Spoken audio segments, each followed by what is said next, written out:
It's a story about when Jesus fed 5,000 people who are hungry with a little bit of bread and a little bit of fish.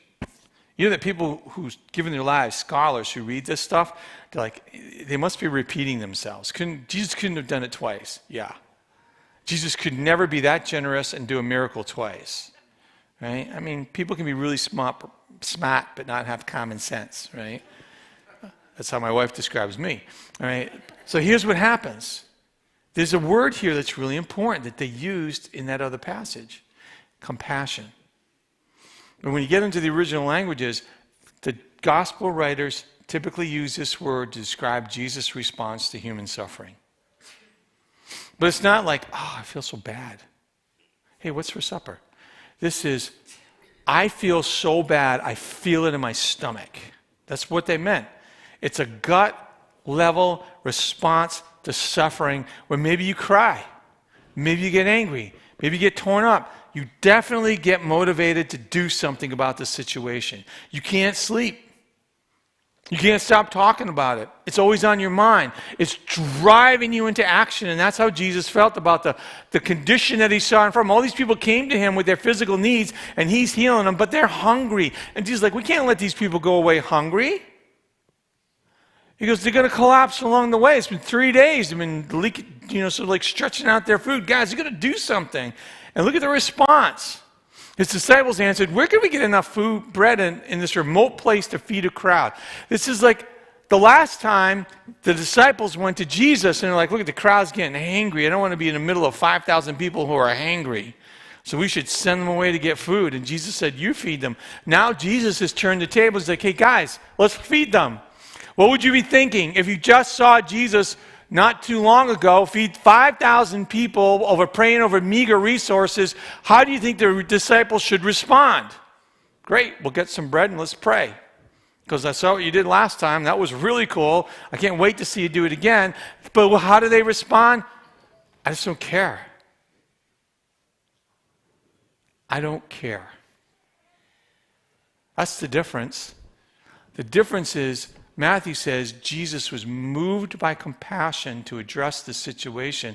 And when he turned to the disciples, how could they not say, sure? This to me is what I call a scarcity mindset driven by a lack of compassion. Look, I feel really bad about that situation. And I feel sorry for them. But it's not my responsibility. Besides, I don't have the resources to really address the situation.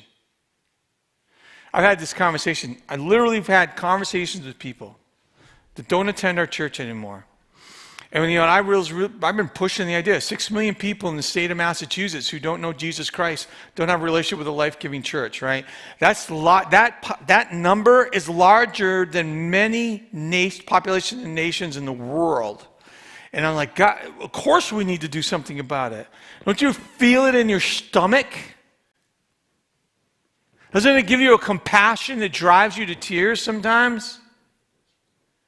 How can you get that off your mind? And I've had someone tell me once, like, you know what? They need to figure that out for themselves. Church is for Christians. I want my pastor to speak to me. I just don't care. Literally say, I just don't care. Many people would not say that. But how many get frustrated? Why do we talk so much about people who go to church? Why do we try to adjust our ministries to that? Why isn't church about Christians? Why are you not going to meet my needs or just their needs? We turn it into a me versus them, where clearly, with these two miracles, Jesus taught Matthew, who's trying to teach the first church, it's an us. It's a both and, not an either or. Where's your compassion?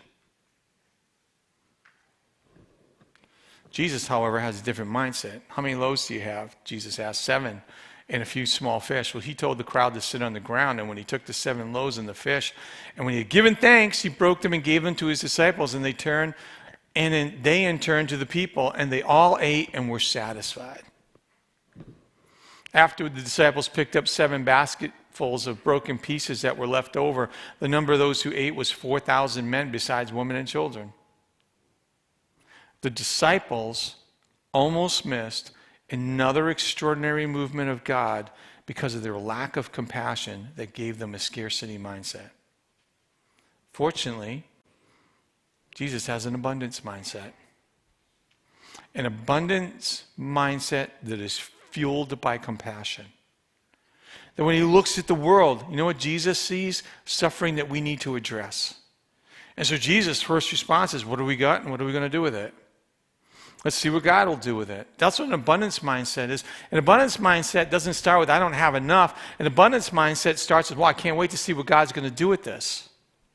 An abundance mindset is, of course God cares, so that means I should care. A scarcity mindset says, I just don't care that much. I may not say that to you, but it's in my actions. Can you imagine if the first church lived off a scarcity mindset? Where would this church be today? Where would this church be today if the first church said we can only care for the people who show up here? You know, and we should only care about ourselves first, meet our own needs with what we've got, let the rest of the world worry about itself. Where would this church be today?